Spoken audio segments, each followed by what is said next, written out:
Korupsi dana Abdes Kades Cangkring Grobogan ditahan Kejari.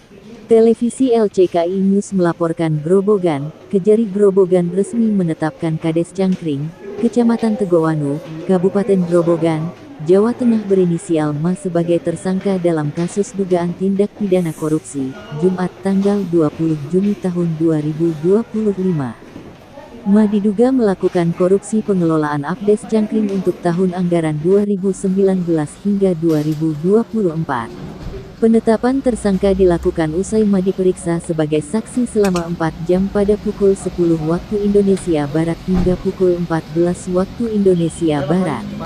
Penetapan tersangka setelah melalui proses penyidikan dan ditemukan bukti permulaan yang cukup, ungkap Kasih Intelijen Kejari Grobogan, Franky Wibowo dalam keterangan tertulis.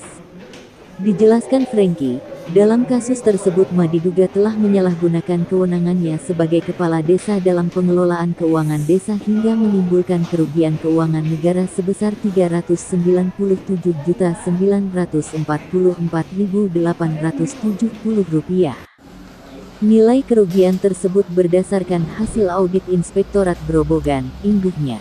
Dalam proses pemeriksaan sebagai tersangka, lanjut Franky, MA menyerahkan uang sebesar Rp349.145.000 kepada penyidik sebagai bentuk pengembalian kerugian keuangan negara.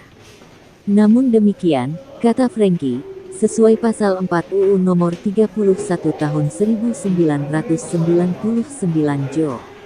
UU nomor 20 tahun 2001 tentang pemberantasan tindak pidana korupsi, pengembalian kerugian negara tidak menghapuskan pidana pelaku. Kades Cangkring MA langsung ditahan usai ditetapkan tersangka korupsi oleh Kejari Grobogan. Uang tersebut kemudian langsung disita penyidik sebagai barang bukti, katanya. Setelah penetapan tersangka, MA langsung ditahan selama 20 hari ke depan atau sejak hari ini hingga tanggal 9 Juli tahun 2025 di Lapas Kelas IIB Purwodadi. Penahanan dilakukan karena adanya kekhawatiran tersangka akan melarikan diri, menghilangkan barang bukti, atau mengulangi tindak pidana. Franky Wibowo menambahkan, dalam proses penyidikan hingga saat ini pihaknya telah memeriksa 13 orang saksi dari unsur pemerintah dan masyarakat. Ke depan, tidak menutup kemungkinan akan ada tambahan saksi atau ahli yang akan dimintai keterangan dalam proses hukum perkara ini, pungkasnya.